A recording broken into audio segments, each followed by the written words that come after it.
Well, it's time now for Media Watch. James Creedon is here with us in the studio. It's good to see you, James. Good evening, Laura. And I mentioned the US political campaign. That is where we are starting with you. Hillary Clinton has quietly gone off to Iowa to meet with some ordinary people, ordinary families. She doesn't want any fanfare.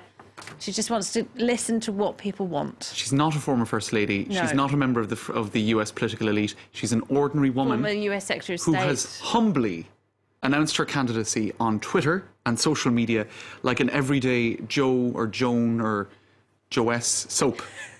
Not sure Joess exists, but anyway, you can see the tweets here in Spanish as well. Very inclusive. Yeah. She's really everybody is being included. That's her own Spanish. I wonder how good she is at Spanish. Really, I'd say I'm not sure. Estoy postulándome para presidente. I want to put myself forward as president and be the defender of all Americans, written in Spanish. That's an echo of, actually, I think, Barack Obama's famous speech regarding the cooling off of the problems with Cuba, where he famously spoke in Spanish. So this is increasingly a motif. Well, I was talking to my guest earlier, my US politics expert, and he said people want something new, and that's exactly what Barack Obama was, something fresh, something new. Right. Hillary Clinton, not so much, but nevertheless, she is seen as the big front runner. She says she wants to be a hero to the American people. That's right. Well, she'll be having some difficult memories in Iowa because, of course, this is the state that rejected her. She only came in third. That's right. It's going to be difficult for her to reinvent herself, that's for sure. But that's what all of this rebranding is about. That's I like this one, just in terms of the campaign being rolled out. Bill for First Lady. And that's part of the official campaign. So certainly her gender is being put forward as one of the prime reasons to mark her out as different. She would be the first female president. So that is something that you can be sure is going to be very present in the presidential campaign. She's trying to get the women's vote, which, of course, is always key in any election. That's right. 50% of the electorate, or 51%. Just because she's a woman does not mean she will get the women's vote. Indeed. You've got the campaign video. The campaign video, and indeed a lot of people, it's had about 2+ million hits on YouTube already. Now, people have been dissecting that, as they've been dissecting every single aspect of the campaign. The fact that she's not very present in the video. Actually, it's ordinary Americans of a very diverse nature. You've got Hispanics, you've got homosexuals, you've got the whole spectrum of society.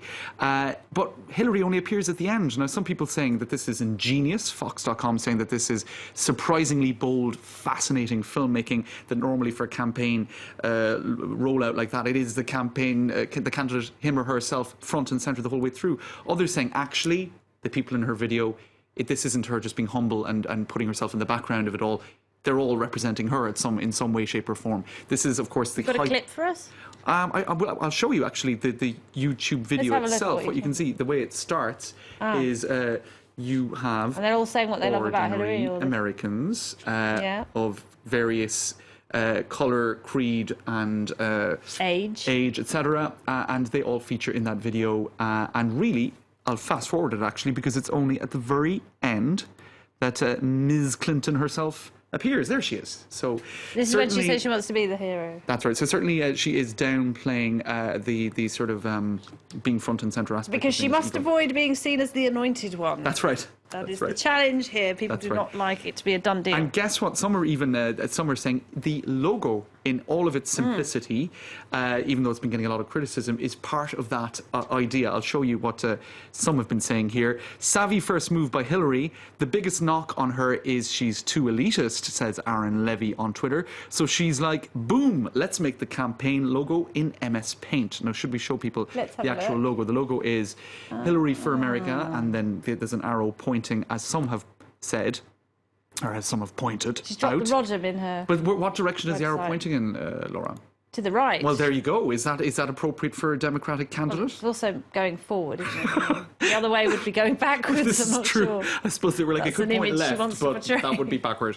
I'm just not entirely sure a big red arrow pointing right is the best logo for a Democratic candidate. That was the New Yorkers. Oh, I think people are reading a bit too much. Well, look at this. I quite like this. We were speaking about the Cuban connection earlier with Barack Obama speaking Spanish in that famous Cuba speech. Well, it looks a little bit like the Cuban flag, as some point out. Of course, she's trying to distance herself from Obama as much as possible. That's right. Oh, in a hospital. It also looks like a hospital logo, but she can't really help that because her surname does begin with an H. For Hillary. So look, people picking holes in all of that left, And right, and centre. no picture of her again. That's right. Because we all know what she looks like, I Well, suppose. this is she needs to sort of. Whereas some minimise of these that. Republican candidates, Ted Cruz, Marco Rubio, Ted who?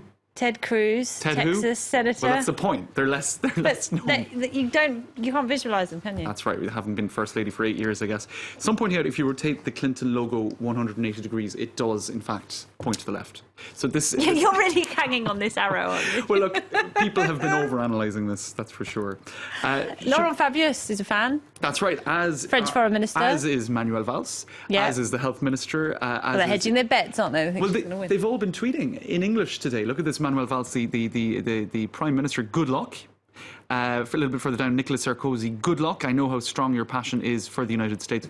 A whole slew of French politicians were tweeting in English today, and I think it is ironic.